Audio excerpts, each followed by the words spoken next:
I wasn't even supposed to be there. That's the thing nobody tells you about the moments that stay with you forever. They don't announce themselves. They don't come with a warning.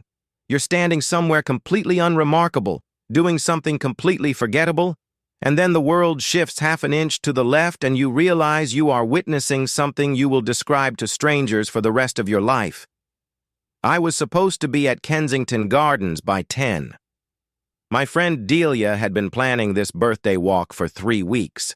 The Serpentine, the Italian Gardens, lunch somewhere that didn't have sticky menus. She'd texted me at 7:30 that morning. "Don't be late. I mean it. I will leave without you." She would not leave without me. She never had. But I rushed anyway, took the wrong exit out of the tube. They ended up walking down a street I didn't recognize and then turned a corner and stopped. Not because something dramatic was happening, because of the quiet. London, on a Thursday morning in late October, is not a quiet place. It has its rhythms, the bus brakes, the coffee cup lid snapping shut, someone's phone call bleeding out of a jacket pocket, and you stop hearing them after a while the way you stop hearing your own heartbeat. But right there, on that stretch of road, there was a stillness that didn't belong. The kind of stillness that makes the hair on the back of your neck decide it has somewhere to be. About 40 people stood on the pavement. Not tourists, or not all of them. Some had that tourist posture, the one where the neck is permanently craned upward, the camera raised like an offering, but others were just stopped. A mid-stride, mid-phone call. One woman in a yellow Macintosh held a paper bag of groceries against her chest like she'd forgotten it was there. A man in a city suit stood with his briefcase lowered to the ground, both hands free, doing nothing with them. I followed their eyes. There was a car parked, not parked, stopped, with purpose, a dark car the color of something that doesn't need to advertise itself. 2 men stood near it, with the specific stillness of people who are paid to look relaxed and aren't.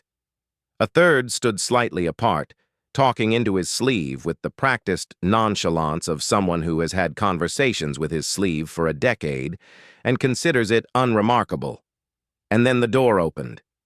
I want to be careful here, because I know how this kind of story gets told.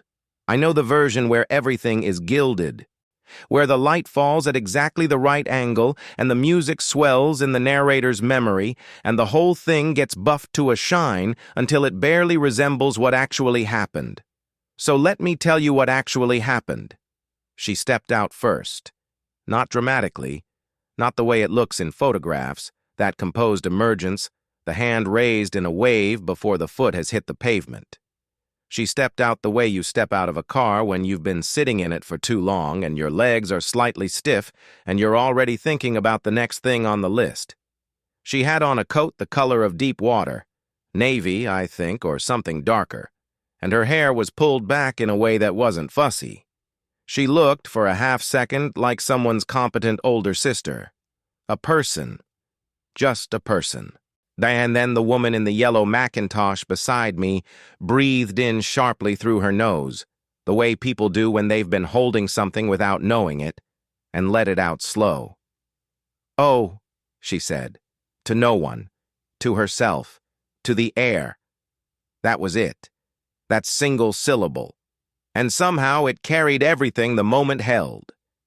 He came out a beat behind her, and this is where I lose the ability to be clinical about it, because there was something in the way he moved. The slight forward lean, the one hand already reaching, that made the whole scene shift, register. This wasn't protocol. This wasn't the orchestrated choreography of royal appearance. He reached for her hand the way you reach for something you don't want to drop, the way you reach without thinking, because your hand already knows where it's going. She turned, and not a full turn, more a quarter pivot, the kind that says, "I know you're there, I was waiting." Her chin dipped slightly. Something passed between them, low and unspectacular and entirely private, in the middle of this stopped street with 40 strangers watching, and 3 security personnel tracking sight lines, and a woman in a yellow coat squeezing a paper bag of groceries like a stress ball. The man in the city suit picked up his briefcase, put it down again. I checked my phone. It was 9:47. Delia was going to absolutely destroy me. I had 13 minutes, and I was probably a 15-minute walk from the gardens, and I had no real reason to still be standing here, except that my feet had decided unilaterally that they were not moving yet. Later, that evening, sitting across from Delia in the restaurant she'd picked, the one with the good risotto. I tried to explain why I'd been 8 minutes late. I told her what I'd seen. She listened the way Delia listens to things, with her chin in her hand and her eyes doing the skeptical but curious thing. "But what happened?" she asked when I finished. "That was it," I said. "That's not a story," she said. "That's a description of 2 people getting out of a car." She wasn't wrong, but she also wasn't there. There's a version of this that I could make more significant. I could tell you the exact expression on her face, something careful and controlled, and underneath that something vast and unspooling that only showed at the corners. I could tell you about the murmur that moved through the crowd, that human sound of collective recognition. No, I could describe the light, and the light was doing something particular, that flat October brightness that makes everything look both vivid and temporary at the same time. But what I keep coming back to, what stuck like a splinter in the soft part of my palm, was the simplicity of it, the hand reaching, the quarter turn, the thing passed between them that none of us could hear. In a life that is, by any measurable standard, the least private life being lived in this country, possibly in several countries, they had found, in 10 seconds on a stopped street, something that belonged only to them. Not to the cameras that would later reconstruct the event in careful telephoto angles. Not to the people on the pavement, holding their groceries and their briefcases and their frozen mid-strides. Just theirs. But the woman in the yellow Macintosh said, "Oh," again, softer this time. I knew exactly what she meant. Marcus had been doing this for 11 years. 11 years of the same stretch of pavement, the same 40-yard sightline, the same internal inventory running on a loop that he could no longer distinguish from breathing. Threat, no threat, civilian, press, threat, no threat, move, don't move. His wife said he did it in supermarkets. She'd started timing how long it took him to stop scanning when they walked through a door together. Her record was 6 minutes. He told her that was because the produce section at their Waitrose had genuinely suspicious sight lines, and she'd thrown a courgette at him, not hard, and they'd both laughed for longer than the joke deserved. He'd been posted for the past 40 minutes, and the morning had the particular quality of late October mornings in London, the gray that isn't gray so much as withheld, like the sky is still making up its mind about the day. There'd been a light rain earlier, just enough to make the pavement reflective, just enough to make the tourists slightly annoyed about their footwear. He'd watched them arrive in their increments, the way they always did, one couple with matching waterproofs, then a school group that had materialized from nowhere with the specific chaos energy of 14-year-olds who had been given a field trip as a treat and were determined to experience it as a sentence. A Japanese man with a camera that probably cost more than Marcus's car. 2 women who had clearly been arguing before they arrived and had suspended hostilities for the occasion. Normal morning. He'd heard the vehicles before he saw them. Not sirens. Nothing that ostentatious. Just the particular frequency shift that comes with a small convoy moving at controlled speed and the crackle in his earpiece that preceded the position update by about 4 seconds. He adjusted his weight slightly, recalibrated.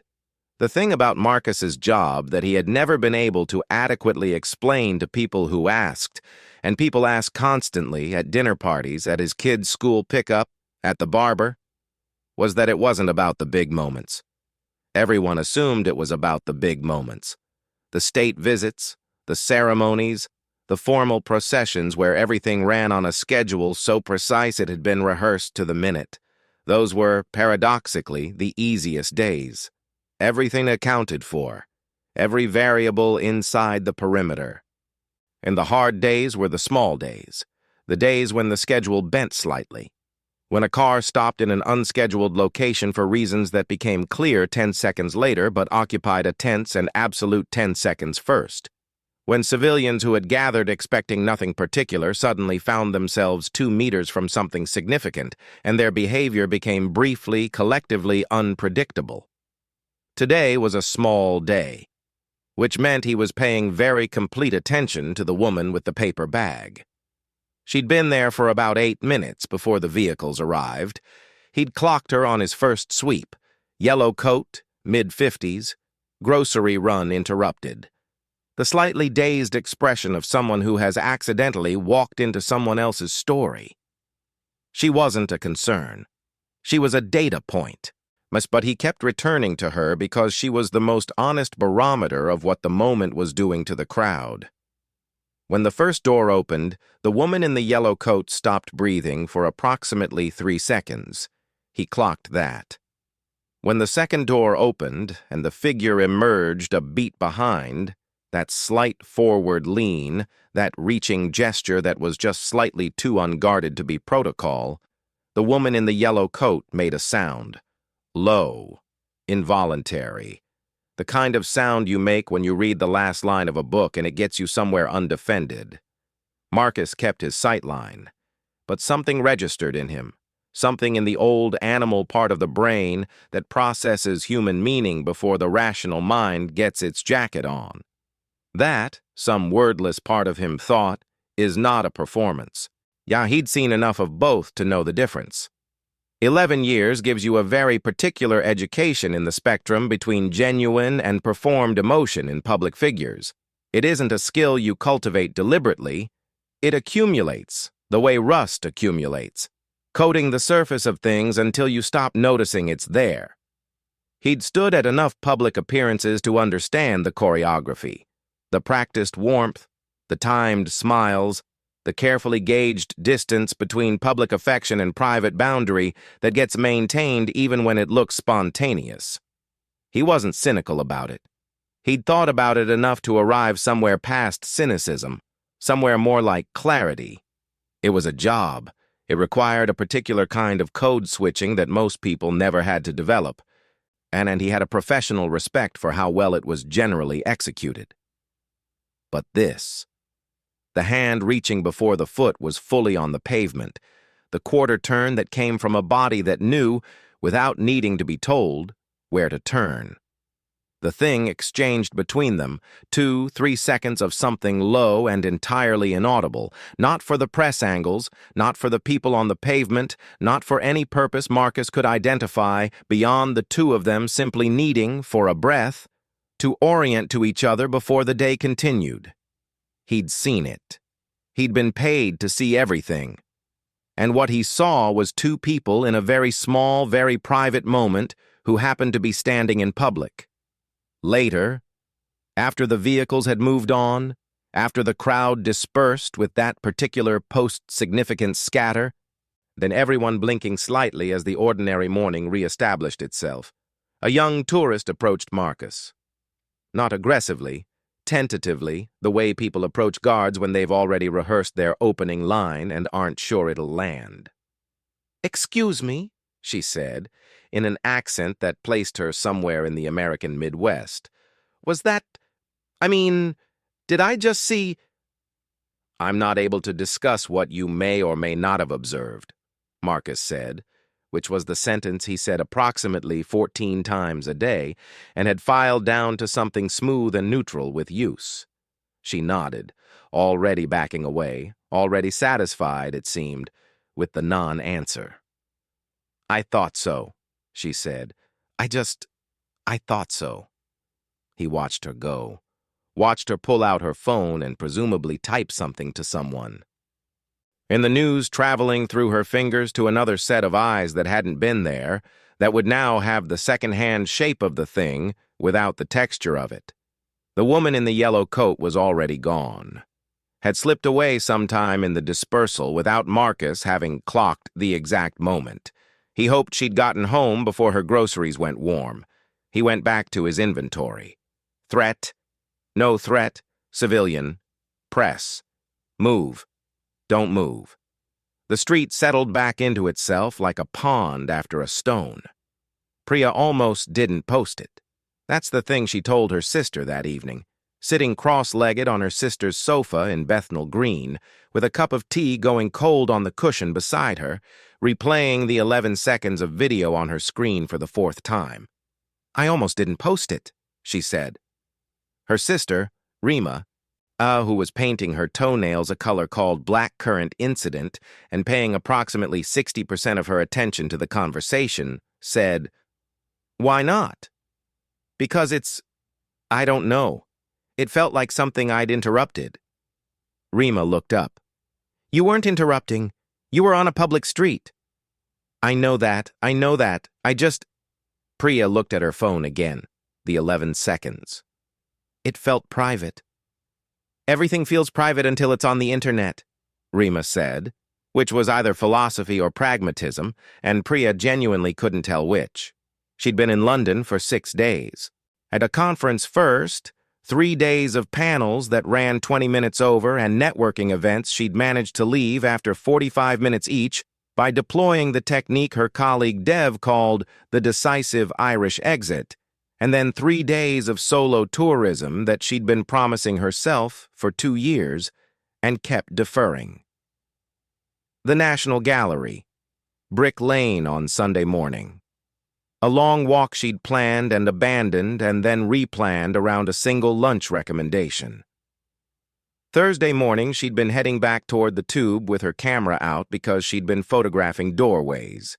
It had started as a joke on day one arty doorway photo, she'd told herself, and by day 4 she had 47 doorways and a genuine aesthetic framework developing when she'd turned the corner and found the stopped street. She'd clocked the vehicles, the men standing with the carefully relaxed energy she recognized even as a civilian as something rehearsed. And then the door and the emergence and the hand reaching. Her camera was already up. She'd shot for 11 seconds before she'd lowered it, and in those 11 seconds she'd felt something she couldn't immediately name. A hesitation that wasn't about legality or logistics, but about something more like trespass. The way you feel when you accidentally overhear something through a wall that was clearly not meant to carry sound, as far as it did. She'd lowered the camera. She'd stood there for another few minutes, through the dispersal. She'd walked to the Tube. On the Central line, she'd watched it back. The quality was, she was a decent photographer. She had a good eye. She knew what she was doing. The quality was good, not press standard, nothing with a telephoto, but steady and clear and catching the light in that flat October way that made everything look slightly more significant than it probably was. She'd watched it 4 times on the Tube, once for every stop until she had to get off. What kept arresting her, every time, was a thing she couldn't have planned, couldn't have framed deliberately. A purely accidental piece of composition that her eye had caught without knowing it was catching.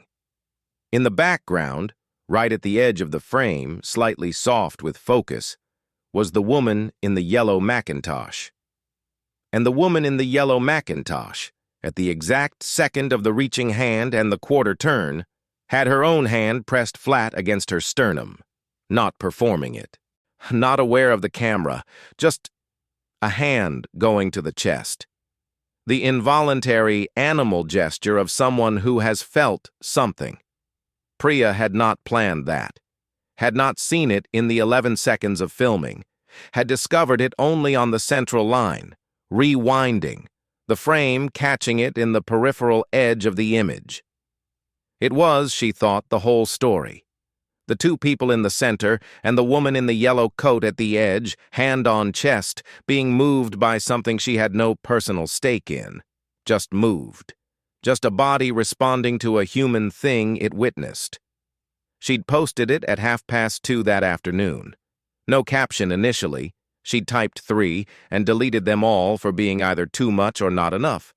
And then finally just, saw this today. Don't know why I can't stop thinking about it. By 6 o'clock, 40,000 views. And by the time she got to Rima's, 280,000. By the time she went to bed, the number had stopped being a number she could process intuitively and become an abstraction. A big thing. A thing with a comma in it. She'd stopped looking at the comments around the 100,000 mark because the comments had started doing what comments do. Fragmenting the thing into debates about things adjacent to the thing. Pulling the 11 seconds into arguments that the 11 seconds had never asked to be part of. She'd turned off the notifications. She'd put her phone face down. But she'd kept thinking about the woman in the yellow coat. She'd never find out her name. She'd thought about it. Whether to try, whether the accidental star of the image's most resonant detail had seen herself in the frame and felt strange about it. But she hoped not. She hoped the woman had gone home and unpacked her groceries and had lunch and maybe told someone about the odd stillness of that street that morning, and maybe they'd believed her and maybe they hadn't, and maybe it didn't matter because she had her own experience of the thing regardless of whether it translated. That was, Priya thought, probably true of most experiences that matter. They don't translate perfectly. They arrive at the other end slightly altered. The receiving mind shapes them into what it can hold, and what it can hold is never exactly what was sent. But something gets through. Something crosses, that woman's hand on her chest. The involuntary response to witnessing a private thing in a public place. The body registering what the rational mind hadn't yet gotten around to naming. That got through. Priya thought about that for a long time after Rima went to bed. Sat with her cold tea and her phone face down, and the number she couldn't intuitively process accumulating silently on the other side of a lit screen. She'd almost not posted it. She was glad she had. And she was also, she thought, in some quiet, unresolvable way, slightly sorry. Both things, simultaneously, without contradiction. My mother called me that evening. She'd seen the video. Her friend Sylvia had sent it to her. Sylvia sends my mother everything. Sylvia is essentially a one-woman content distribution network operating exclusively through WhatsApp. And she wanted to know if I had also seen it and what I thought. She did not know I had been standing 15 feet from the edge of the frame. I hadn't told her yet because I'd been trying to figure out how to tell her in a way that didn't make it sound more cinematic than it had been. "Did you see it?" she asked. "I did," I said. "That woman," my mother said. "The one with her hand on her—" "Did you see that woman?" "I saw her. She didn't even know anyone was filming. You can tell. She didn't know anyone was watching her." A pause. That's the bit that gets me. My mother is not a person who is easily gotten. She was a nurse for 31 years and has the emotional infrastructure of someone who built it under pressure and reinforced it with use. She cries at funerals and at specific dog food commercials and at nothing in between. She has very little patience for public sentiment and what she calls the performance of feeling, now which she distinguishes sharply and reliably from actual feeling in a way I have always found useful and slightly terrifying. She was gotten by the woman in the yellow coat. I understood that. I had walked to Kensington Gardens 8 minutes late and found Delia standing at the gate with a coffee in each hand and the expression of a person who has committed to being forgiving, but wants it on the record that the commitment was an active effort. 8 minutes, she said. I know, I said. She handed me the coffee. We walked. I told her what I'd seen. She listened. She gave it the verdict I've already reported. That's not a story. That's a description of two people getting out of a car. And then she was quiet for a moment, which with Delia usually means she is revising an opinion she'd committed to too quickly. But you stayed, she said after a while. What? You stayed. You were already running late. You stayed anyway. She looked at the lake. That's something. We didn't talk about it again. We walked the Serpentine and argued about lunch, and she told me about the man she'd been seeing who had texted her 6 times in 2 days, and whether that was charming or a concern. And I gave the opinion she wanted, which was also the opinion I genuinely held, and the afternoon went on the way afternoons go when you're with someone you've known long enough that silence is just another form of conversation. But she was right. I had stayed. I've thought about why since then. It's the kind of thing that doesn't reward too much analytical attention. The more you press on it, and the more the answer turns into something abstracted and literary and loses the quality it had when it was just a fact. I stayed because my feet didn't move. That's the only fully honest answer. Something in me registered the weight of the moment before my rational mind had filed the paperwork on it, and I stayed. And what I saw, in those minutes, was this. 2 people who live in an extraordinary level of exposure doing something extraordinarily ordinary. Not performed. Not calibrated. The hand reaching. The quarter turn. The 3 seconds of low, private exchange that was for no one else. And then 40 strangers on a pavement being briefly, unexpectedly undone by it. The woman in the yellow coat. The man with the city briefcase he lowered and didn't know what to do with.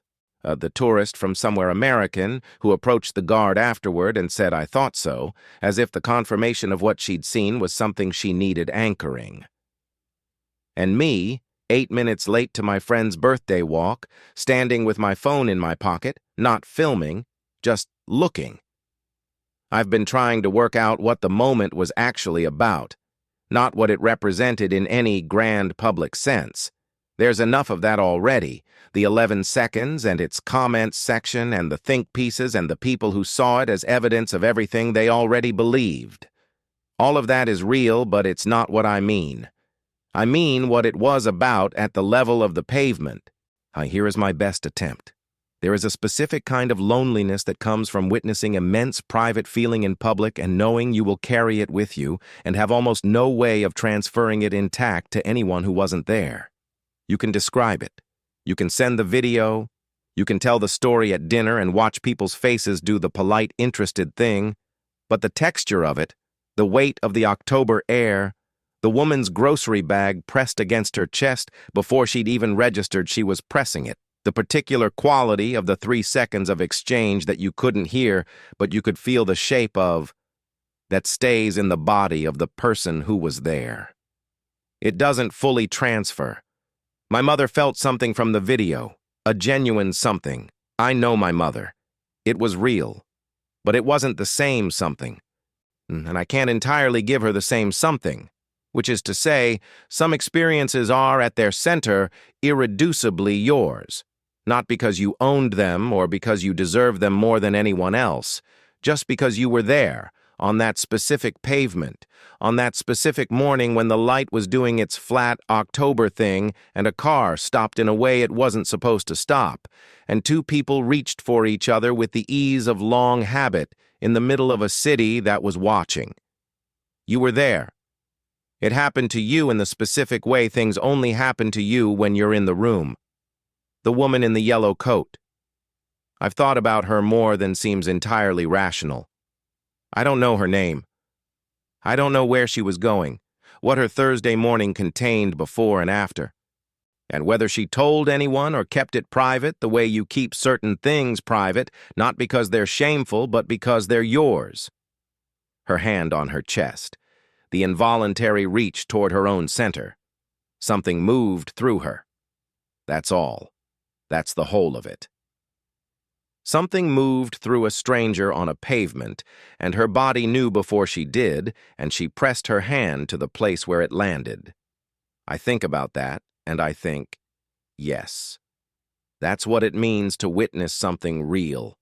Not the subject at the center, not the car, not the reaching hand, not the 3 private seconds, but the woman at the edge of the frame, hand on chest, being moved without permission by someone else's tenderness. We didn't ask to be moved. We were moved anyway. That's the only kind that counts. My mother texted me later that night after we'd hung up. One of her characteristic texts, which are always slightly more like telegrams than messages. Something about it reminds me of your father and I at the airport. 1987. Can't explain. You probably had to be there. I read it twice. Wrote back, I think I understand. She sent a thumbs-up emoji, which is as sentimental as my mother gets in writing, and then nothing else. Outside, London continued its relentless Thursday into Friday business. Buses. Sirens at the regular intervals that stop registering as sirens and become just part of the ambient score. Someone in the flat above me making tea, the particular knock of the kettle on the worktop, and me, sitting with my phone thinking about a street I hadn't planned to be on, a moment I hadn't planned to see, a stranger's involuntary gesture at the edge of a frame, the hand on the chest. Got the weight of it. Something had passed between two people in a stopped street, and 40 strangers carried it home like stones in a pocket, heavy enough to know it was there, too smooth to fully explain.